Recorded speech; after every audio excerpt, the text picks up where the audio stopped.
નમસ્કાર મિત્રો, સ્વાગત છે અમારી યુટ્યુબ ચેનલ ઓલેજ હેપી. મિત્રો, આજે આપણે ટેટ એક્ઝામની તૈયારીના ભાગરૂપે અગાઉની પરીક્ષાઓમાં પૂછાયેલા ટેટની પરીક્ષામાં ટેટ 1ની પરીક્ષામાં જે પ્રશ્નો પૂછાયેલા છે એ પ્રશ્નો આજે આપણે જોઈશું. તો શરૂઆત કરીએ ફર્સ્ટ નંબરના ક્વેશ્ચનથી. શિક્ષક બન્યા પછી દૈનિક નોંધપોથીમાં શેનો ઉલ્લેખ કરવાનો હોય છે? જેનો સાચો જવાબ રહેશે સી ઓપ્શન, ક્ષમતા ક્રમાંકનો ઉલ્લેખ કરવાનો હોય છે. પ્રાથમિક શિક્ષકોની વ્યવસાયિક સજ્જતા વધારવા માટેનું માળખું કયા સ્તરો ધરાવે છે? તો 9મા નંબરના ક્વેશ્ચનમાં સાચો જવાબ રહેશે મિત્રો જીસીએઆરટી, ડાયટ, બીઆરસી, સીઆરસી અને શાળા. આ પ્રાથમિક શિક્ષકોની વ્યવસાય સજ્જતા વધારવા માટેનું માળખું છે. આગળનો ક્વેશ્ચન. શૈક્ષણિક માળખામાં રાજ્ય લેવલે કઈ સંસ્થા હોય છે? તો શૈક્ષણિક માળખામાં રાજ્ય લેવલે કઈ સંસ્થા હોય છે? ડી ઓપ્શન, જીસીઆરટી, જે શૈક્ષણિક માળખામાં રાજ્ય લેવલની સંસ્થા છે. આક્રમક વિદ્યાર્થીની મારામારીની વૃત્તિ સુધારવા માટે શિક્ષક શું કરી શકે? તો આક્રમક જે વિદ્યાર્થી હોય તેની મારામારીની વૃત્તિ સુધારવા માટે શિક્ષક તેને નેતાગીરી સોંપી શકે છે, એટલે કે ક્લાસમાં તેને મોનિટર પણ બનાવી શકે છે. કેટલા રે કેટલા રમતથી બાળકો શું શીખે છે? તો કેટલા રે કેટલા રમતથી બાળકો વિવિધ સંખ્યા જૂથ બનાવતા શીખે છે. બી ઓપ્શન સાચો જવાબ રહેશે. પોતાની નિષ્ફળતાનો દોષ બીજા ઉપર ઢોળી દેવો તે કઈ બચાવ પ્રયુક્તિ કહેવાય છે? તો પોતાની નિષ્ફળતાનો દોષ બીજા ઉપર ઢોળી દેવો તે પ્રક્ષેપણ પ્રકારની બચાવ પ્રયુક્તિ કહેવાય છે. બાળમિત્ર શું છે? તો બાળમિત્ર એ એક બાળ સામાયિક છે. અને આ મિત્રો, જો તમે આની પીડીએફ લેવા માગતા હોય તો ડિસ્ક્રિપ્શનમાં ટેલિગ્રામ ચેનલની લિંક આપેલી છે, જ્યાંથી જોડાઈ જજો. 24 કલાકની અંદર તમને આની પીડીએફ પણ મળી જશે.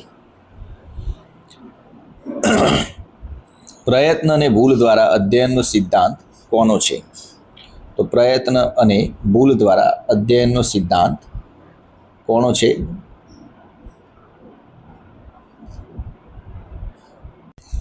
તો અહીં મિત્રો ક્વેશ્ચનમાં કંઈક ભૂલચૂક હોય એવું લાગે છે, પણ સી ઓપ્શન, પ્રયત્ન અને ભૂલ દ્વારા અધ્યયન. આગળનો ક્વેશ્ચન. ઉપચારાત્મક શિક્ષણમાં કસોટી લીધા બાદ શું કરાવવું જોઈએ? ઉપચારાત્મક શિક્ષણમાં જે એકમ કસોટીઓ હોય છે, એકમ કસોટી લીધા બાદ શું કરાવવું જોઈએ? તો લીધેલી કસોટી જેવા બીજા દાખલા પૂછવા જોઈએ. એટલે જે કસોટીમાં જે દાખલા હોય કે જે પ્રશ્નો હોય તેના જેવા બીજા પ્રશ્નો પૂછીને ચકાસણી કરવી જોઈએ કે ભાઈ એને હવે આવડી ગયું છે કે નથી આવડ્યું. ઉપચારાત્મક શિક્ષકમાં બાળકોને કયા મુદ્દામાં પુનઃ શિક્ષણ કરાવવું જોઈએ? જે મુદ્દામાં તેઓ કાચા હોય તેનું પુનઃ શિક્ષણ કરાવવું જોઈએ. આરટીઈ એક્ટ 2009ની કઈ કલમ શિક્ષકોને બિન શૈક્ષણિક કામગીરી ન સોંપવાની વાત કરે છે? સાચો જવાબ રહેશે મિત્રો સી ઓપ્શન, કલમ 27માં તેનો ઉલ્લેખ કરવામાં આવેલો છે કે શિક્ષકોને શૈક્ષણિક સિવાયની બિન શૈક્ષણિક કામગીરી ન સોંપવી જોઈએ. ઇક્યુનું પૂરું નામ શું છે? ઇક્યુનું પૂરું નામ છે ઇમોશનલ કોશન્ટ. મારો વ્યવસાય મને સંતોષ આપે છે. આ કયા કોશન્ટ સાથે જોડાયેલું છે?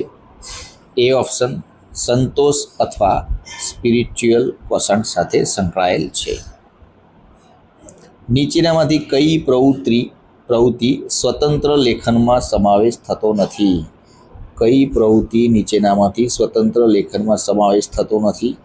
તો મિત્રો ડી ઓપ્શન, અનુલેખન કરવું તે સ્વતંત્ર લેખનમાં સમાવેશ થતો નથી. અનુલેખન એટલે કોઈ પણ ફકરો હોય તે ફકરો બેઠો જોઈને ઉતારો, એને કહેવાય અનુલેખન. સમાવેશી શિક્ષણનો મુખ્ય હેતુ શું છે? તો સમાવેશી શિક્ષણનો મુખ્ય હેતુ શું છે મિત્રો?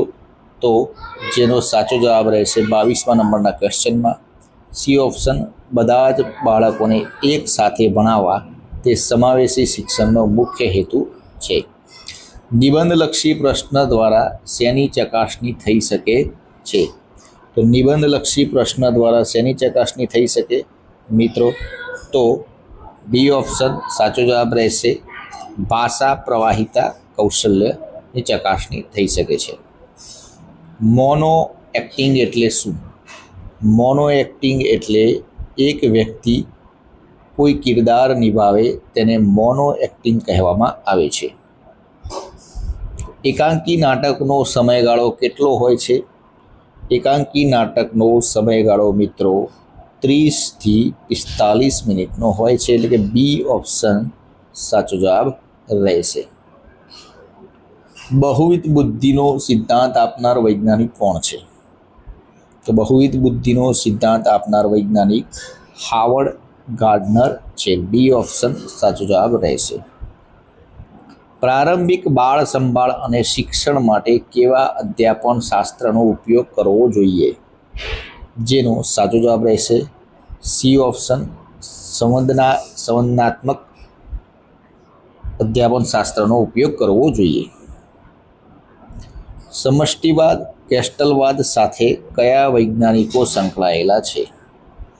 તો જેનો સાચો જવાબ રહેશે એ ઓપ્શન વર્ધીમર, કોહલર અને કોપકા. આ ત્રણેય સમષ્ટિવાદ ગેસ્ટલવાદ સાથે સંકળાયેલા વૈજ્ઞાનિકો છે. સમષ્ટિવાદનો ખ્યાલ શેના પર આધારિત છે? તો સમષ્ટિવાદનો ખ્યાલ હોલ અથવા સમગ્ર પર આધારિત છે. ધોરણ 9 અને 10 માટેનું વૈદિક ગણિતનું સાહિત્ય કયા બોર્ડ દ્વારા તૈયાર કરાશે? તો ગુજરાત માધ્યમિક અને ઉચ્ચતર માધ્યમિક શિક્ષણ બોર્ડ દ્વારા તૈયાર કરવામાં આવશે. ધોરણ 3ના અંતે બાળક કેટલા શબ્દોનું અર્થગ્રહણ કરી શકે છે? તો ધોરણ 3ના અંતે બાળક 2500 શબ્દોનું અર્થગ્રહણ કરી શકે છે. ક્ષમતા કેન્દ્રી શિક્ષણમાં ક્ષમતાઓ શેના મુજબ હોય છે? તો ક્ષમતા કેન્દ્રી શિક્ષણમાં ક્ષમતાઓ અધ્યયન ક્ષેત્રો મુજબ હોય છે. લાયક ઉમેદવાર એકમના લેખક કોણ છે? તો લાયક ઉમેદવાર ના એકમના લેખક અનંતરાય રાવળ છે, એટલે કે બી ઓપ્શન સાચો જવાબ રહેશે. ધ્યેયવિહીન ક્રિયાઓ આચરવી એ શિક્ષકત્વનું કેવું પાસું ગણાય? તો તે શિક્ષકનું નબળું પાસું ગણાય. બુનિયાદી શિક્ષણને અન્ય કયા નામે ઓળખવામાં આવે છે? તો બુનિયાદી શિક્ષણને વર્ધા શિક્ષણ યોજનાના નામે પણ ઓળખવામાં આવે છે, એટલે બી ઓપ્શન સાચો જવાબ રહેશે. પ્રાથમિક શાળા કક્ષાએ શિક્ષણ મુખ્યત્વે કયા શિક્ષણ સાથે જોડાયેલું છે? તો પ્રાથમિક શાળા કક્ષાએ શિક્ષણ મુખ્યત્વે બુનિયાદી શિક્ષણ સાથે જોડાયેલું છે. તો મિત્રો આ હતા આજના વિડીયોના મહત્ત્વના પ્રશ્નો. આ 36 પ્રશ્નોમાંથી કેટલા પ્રશ્નો સાચા પડ્યા કોમેન્ટ બોક્સમાં જરૂરથી જણાવજો. આગળના પ્રશ્નો કાલે ફરીથી નવા વિડીયોમાં જોઈશું, જેથી કરીને આપની તૈયારી થતી રહે અને પોતાની તૈયારી પણ ચકાસી શકો. વિડીયો પસંદ આવે તો લાઇક કરજો, પોતાના મિત્રો જોડે શેર કરજો, ચેનલને સબસ્ક્રાઈબ કરો ના ભૂલતા, જેથી કરીને આવનાર દરેક વિડીયોની નોટિફિકેશન આપને સૌપ્રથમ મળી રહે અને આપની તૈયારીમાં વધારો થઈ શકે. કાલે ફરીથી નવા વિડીયો સાથે મળીશું. જય હિન્દ, જય ભારત.